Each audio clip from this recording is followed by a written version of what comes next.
Hey, it is your buddy, Peace and Harmony with you here today. Much love going out to all the beautiful, empowered harmonizers. We are zooming in and focusing in on a great viewer question. This is awesome. What happens when I feel like I'm being ganged up on by the narcissist and, as they say, they're flying monkeys, where they're all sort of drinking the Kool-Aid. They're all, doing and acting in ways that are somewhat foolish or, overly ostentatious or, that real show off. And then, they will snub others. And even though you are nice to them, they don't give you acknowledgement or credit in return. We're talking about what if you really have sort of a real just sort of, not a subtle presence, but really a feeling that it's now a force that you have to contend with. It becomes overbearing. It becomes domineering. The narcissist or psychopath, when they sort of start to rally up, you might know this person one-on-one, but they are also very changeable, almost like a salamander, that changes colors. Based on its environment. They'll kind of change their personality. It's very strange. I mean, it's almost like when you see it in its very clear-cut form, it's almost like completely different people. They adopt a different tone. This is that sort of superiority complex when they're really, making waves either in a family, in a large extended family, making waves in a community, making waves in a workplace where there's sort of a lot of people who are feeding into it, or really, as you might know, as you have some experience and you have some more refined wisdom, is that they are just, deriving that for attention. They need that supply. They need that bolstering up. They need to have all the attention on them. And that is, it can be that ganging up. And so they kind of double their force. And if you are feeling sort of bullied or, it's really understanding a lot of the just sort of energy force around these individuals and how to contend with it, because it can be so overbearing, meaning pushy, meaning, just really bullyish, very sort of oppressive like, and you feel that you can't come back or even, you just sort of feel, like an undering or a sense of giving up in this accommodation, and you're hurting yourself at the same time. So while you're accommodating, you're also in pain. So you become like this host where they're more important. They're sort of, you have to feed their energy. And so you must understand that you can get caught up in a cycle of sort of, give to them and just sort of need to accommodate and show that you're one of the crowd, you're in with them, and you sort of, all in the name of love, all in good intention. You are approaching a relationship very positively and things seem to go swimmingly, even though they're sort of erratic, you just sort of ride it out, and then, but then you kind of see them either change when they become changeable, when they're always sort of looking for, that next opportunity for them to show off, show up, show who they are and who really it's more like who others aren't. Once again, the narcissist will elevate themselves, not, by what they've actually done. It's oftentimes by deflecting and having a negative, just sort of a negative outlook towards others. So condescending, but, chronically so, severely so, to the core of one's being so. In other words, it's an energetic sort of seizing of another's attention, if you will. There's an energy, a vibration, as we talk about, thoughts are things. And so you literally are creating, that environment. You have the ability to sort of create what you want in your life. So thoughts are things, in, like we're talking about with our astromation box, which is so incredibly powerful and brings results almost shockingly fast that it's stunning. We'll get to that later. But, when we're talking about, thoughts are things. And so in these types of individuals, they're sort of have a conspiring, just sort of concealing nature. Conspiring meaning, find where a new wire can go around this. How can I create a better mousetrap? That mindset. And so just sort of, they're always like one step ahead, and you can't quite, get a feeling of a grip or grasp in the relationship. It feels, it can feel very unsolid, and then be what, feels as unsecure and unstable. But it's to also realize that they will deflect the negative, and they deflect it with such power and intensity because they want to be elevated, that others around them can absorb this. And if you're empathetic, if you have an open heart, you're quote unquote green, naive, you didn't know that people would take advantage of you in this way. So you didn't see it coming. Like we said, you just had blinders on to the red flags. I mean, you're like going, you're not looking over there. You were just, straight on, dead on for this relationship. And then, things become unraveled. But, the accommodating, I think, as we're talking about, understanding how to deal with the bullies, is realize that their energy is going to be of that condescending, trying to break you down, when you really get into fights, with narcissists. And they will deflect that. And so a lot of people absorb it, even on the subconscious level, where, they might hear it, but it's more what you're feeling, and then accommodating for them while simultaneously hurting yourself. Do you see how complex a behavioral mechanism that is to protect yourself? And if you did that again and again, it was sort of, unknown to you, then how to undo or get, back on, a good track where, you're feeling stable, solid, happy, balanced. You're getting a feel for how to ride the bike. It's like an emotional bicycle after you've been involved with those people who are, who are manipulators. This is my little scarf here. Let's just put that on back. Oh goodness, get comfortable, yo. So understanding that, how these people work at the intricacies. It's like understanding an engine. It's like being in automotive class. Get your, scrubs on, get your gloves on, get your eye gear. We got to go in and we got to look at this monster. You got to be able to look the monster in how it's wired. Look at what's in that contraption. Because then you have like that bird's eye view, you have perspective, you have knowledge, and you're well informed. And when you're well informed, you're able to identify who this person is and be able to reflect, I know who you are, back to them with courage and grace. And so, in other words, you have to be able to have that knowing within. So when we talk about healing and dealing with things like bullies and flying monkeys, you have to understand that the healing is going to take place within the body at a physiological level. If you think you can think this way out, only or something, you have to understand that you're going to have to practice how to retain and digest this information, especially how your body feels and how you carry yourself, because that is going to come out, emotionally. As we're saying, thoughts are things. People pick up on these, and you are a manifester. That is the creator, working through you, your thoughts, and so it brings forth into your life.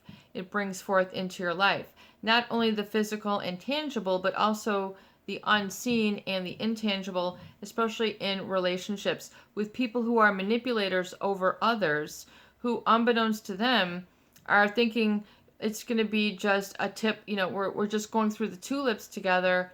We're going to the Bahamas. We're going to top of, Yosemite, wherever it is we're going.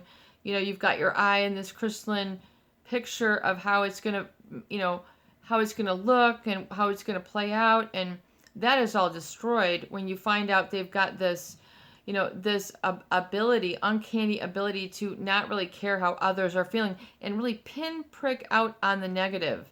In other words, if, and so that's the energy, that's the bully energy. I think it's important to understand, because we're going to come and talk about how do you back that off.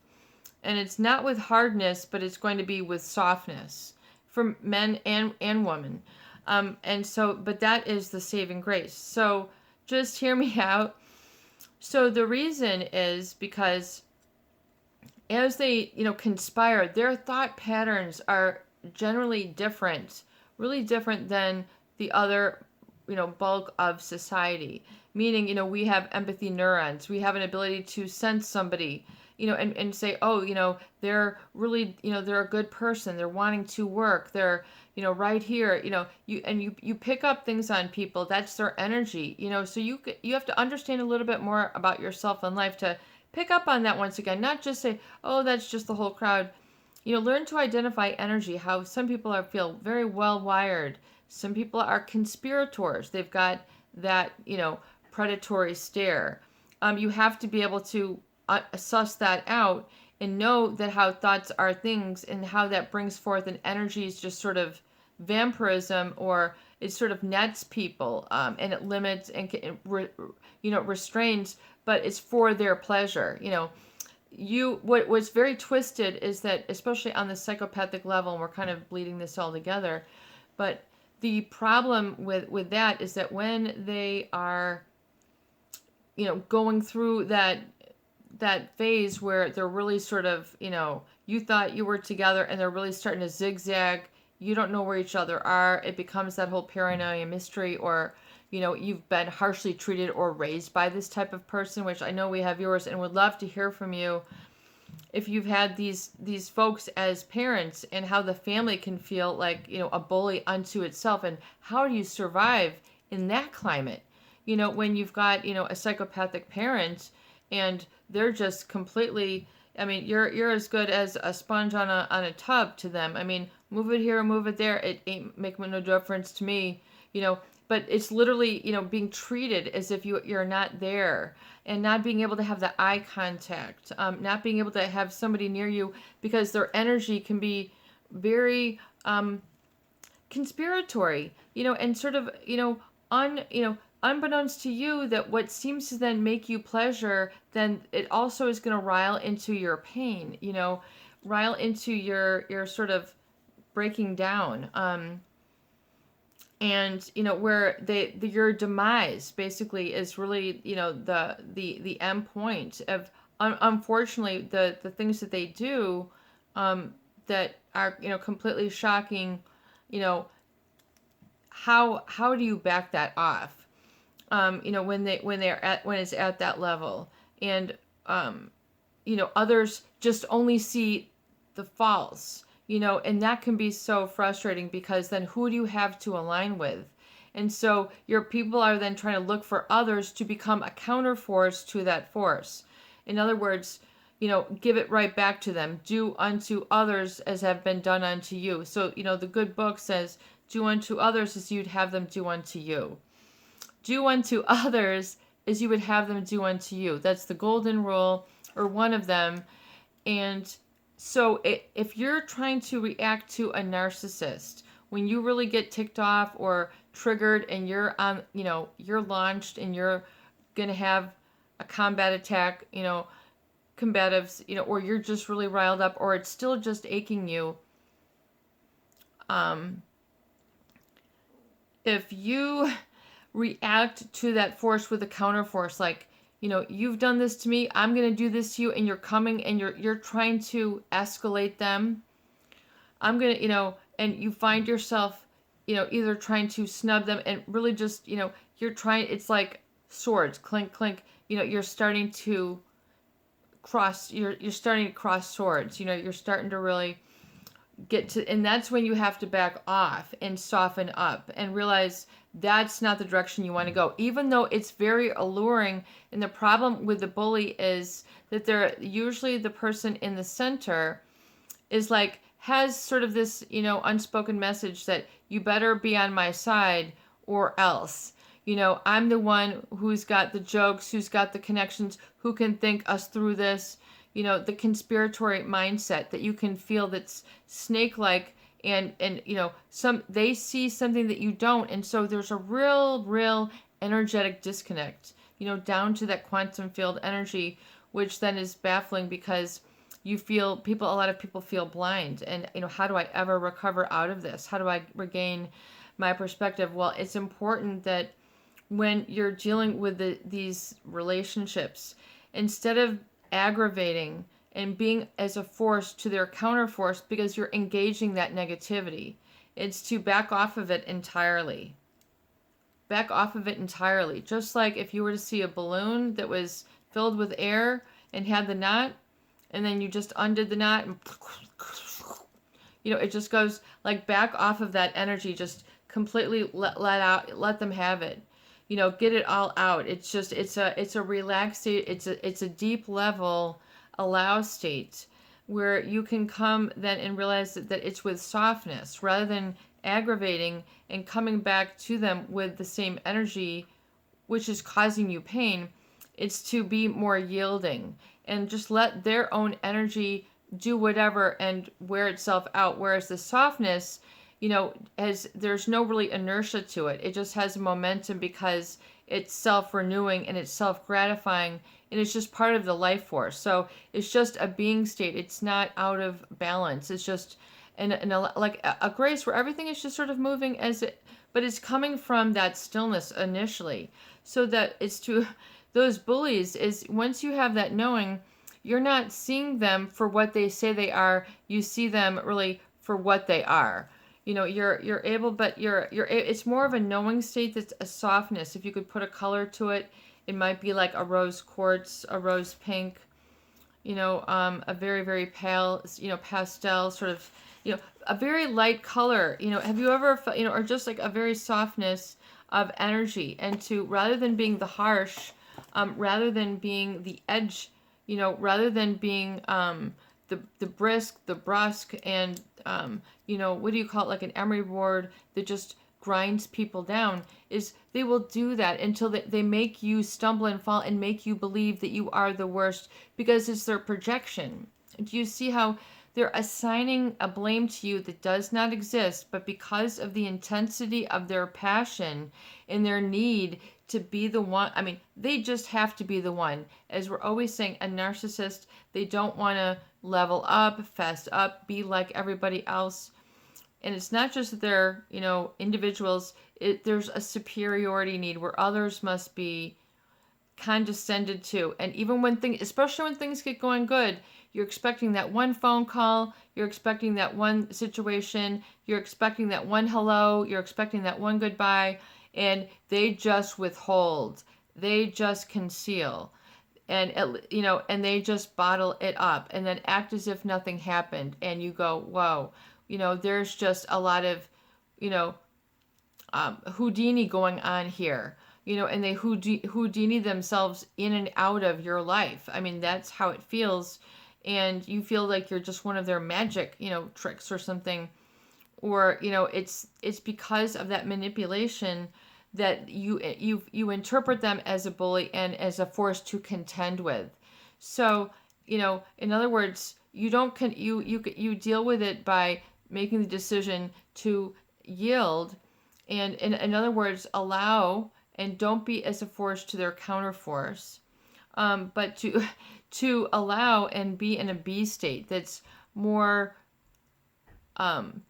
deflecting of that negativity and not engaging with it. So not acknowledging and validating for what it is that you want to contend with it. So it's a complete mindset of detachment, and then feeling an inner state of being where there is the presence of passion and just a soft sort of the absence of fear. In other words, the absence of fear really then can become a feeling of gratitude and a feeling of clarity and a feeling of coherence. And so rather than approaching them in the whole situation in your next breath, in your next day, with dealing with this, it's to own your being. Apart from whatever else, whatever they're doing, just consider it, none of your business. Don't, be a counterforce, because you're always going to be looking for that one little thing, and then they're going to let you down, and then they'll be like, it's a tease sort of relationship that really, whines about people feeling defeated and hopeless, and like they're just needing to, they're at a loss and feeling resourceless. And who do you have? Who do you look to? Well, number one, once you need to be able to be soft in the presence of that harshness. Because then you can really see the harshness for what it is and disidentify with it. So it's a mind state that needs to be cultivated, where you're not identifying with that B state within. It's like, it's just saying no, thank you. No, you do not engage it. So it's important that you practice this feel state. And so it's really strengthening the being. And so if they come at you with attack, to trigger you, you don't jump, you don't flinch, you don't sweat, you don't start, looking like you're going to faint. You don't start doing crazy, wild things. You don't start acting inappropriately. That is the trigger, is that they're going to get you to that one little stumble, and then they'll just be like not there to give you a hand up, even though you've been with them for many legs of the journey, many, many a moons, many a blissful nights, many a blissful days, who knows? But, there's that degree of trickery and sort of snobbery, but it's a projection that is created and crafted in the mind of the conspirator. So now you're dealing with this conspiracy that feels, it's that superiority that you don't want to, you want to detangle from. And it's important then, we talk about different tools, though. So, and I'm going to talk about the astromation box here in a moment, because it's so powerful. Once you feed yourself these moments, they will grow within you. You literally feel like a seed is germinating. Once you really have worked and practiced on this, it is real. Your ability to create and manifest what you desire is real. And that's, I think, a good lesson learned after being in a relationship with someone who is a narcissist or a psychopath, is that realization. And being able to, come back to that and to lean back on it and trust. You know how you can lay back and just trust? That's what your B state should be, in a consistent basis, working and going for that feeling. And you're going to have your ups and downs, but you're going to be able to really hold it with like a better emotional suspension, rather than the, emotional jalopy feeling, you had while they're trying to, putting rust on your car. I mean, like, it's just making you so that you can't function. And what are some examples, of how you can, deflect? In other words, when you can feel your body language, it might have, some automatic processes, like your body might jump a little bit when they say a certain thing, or your muscles might twitch. Learn to become more sensitive to your bodily reactions when you're in the presence of this person. How do you hold your body? Are you twisting and turning? Are you tense? Are you loose? Are you down? Are you up? How do you feel when you're in the presence of this person? Allow yourself to feel that for a moment in a safe spot, and just see how it makes you feel. And if you start to feel, too sad or sorry, back it off. You don't really need to go there. Come back to your own B state, completely yielding in the softness. So, in other words, and not being a counterforce to them. So, see how you can then retain your energy even in the thought of that trigger is a very important piece and part of the journey to sort of dealing with this feeling of overwhelm. It's a perception model. It's like a filter that you're seeing through, that once you pull it out, it's like, voila, I'm here, and then you trust, and then what appears dark or heavy or a none, you just allow, and you allow it to flow. You don't know where it's going to go, but you have a degree of trust, and you know that when those boulders come out in the, while you're coming along, and they're going to, they're trying to put an obstacle in your path and make you flip over and turn over. Do you know what I'm saying? Flip you upside down, make you freak out, say something that, throws you off, and is designed to sort of, cause you cause you, you're paying the price for some sort of joke, or you're just being nudged out. You're just not being acknowledged, I think, is a lot of the most hurtful aspects, is that people are not given credit for who they are and what they've done and their good. They have not been, had that intimacy. I think they have not had that intimacy when deserved, when appropriate. That closeness and that trust, they're not able to give that. So, a narcissist, they lack empathy. They lack the ability to feel others' feelings. They don't have it going on. To them, nothing going on there. They really, it's very important to understand that the mindset, especially of, we talk about these, the narcissist and even the psychopathy, the very severe, who don't have a conscience, forgive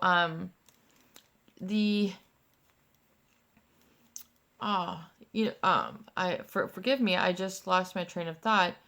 So with the psychopathy, and so even with them, so they will kind of give that look.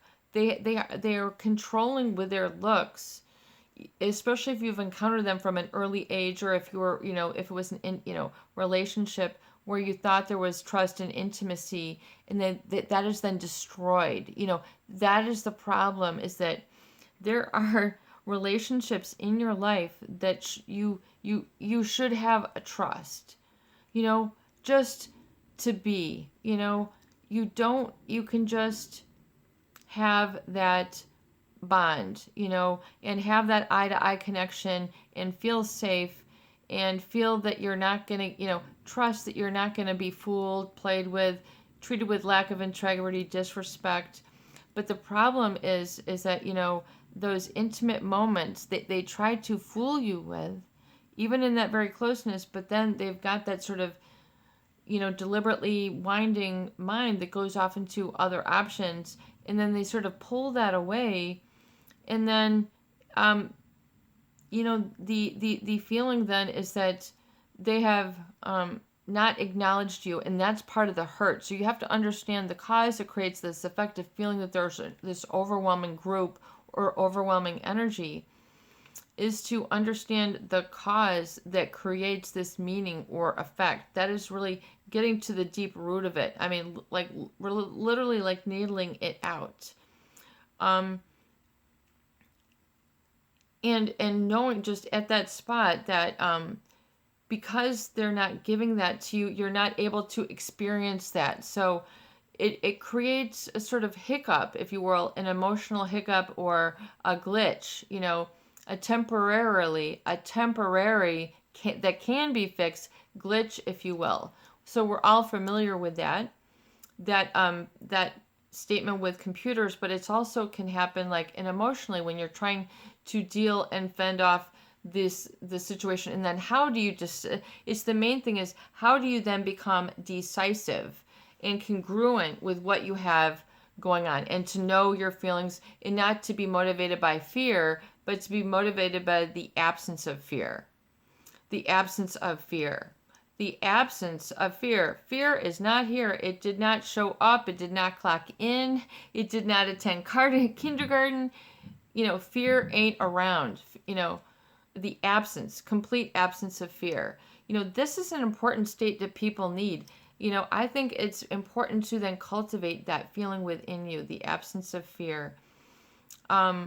Because it is that very precious state, I feel, that the psychopath is trying to go for in the life force of the being who is being targeted, so that can't generate the energy to give them that whole, quantum self-realization experience of growth and connection in life. So that feeling of being held back, just like, I want to go forward in life, but I'm not really, it's just. And how do you unlock that?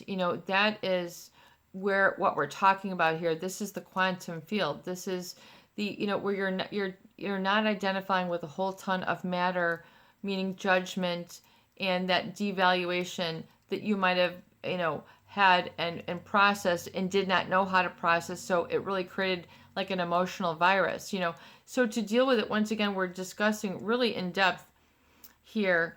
And so I just really want to, you know, wrap this up with saying that you have to then, but practice that B state that is not identifying with their anger or their need to have a counterforce. So not identifying with that at all, you know, expunging it from your body and just, but being able to deal with it in a healthy, complete way, not, you know, slicing it off, but able to deal with the whole of it and being in the presence of that ability. So it's kind of like a B state first, and it will then have to then manifest, you know. So I want you to, it seems like so peace and harmony. This is cheap, man. This is, I can do this at home. You know, I don't, there's, you know, this is something that you can cultivate. This is something you have within. Yes. And before we wrap up, I am going to talk about how potent these astromation box that we're talking about here on the channel, it works, man. It works. I'm encouraging you guys to do this, do this, do this. And we're going to talk about that more in the next video. It's your buddy, Peace and Harmony, with you here today. I hope the videos do help. Please share, please subscribe, and please donate for more great tools, videos, discussion, and support. Peace out. Love you guys. Have a beautiful day.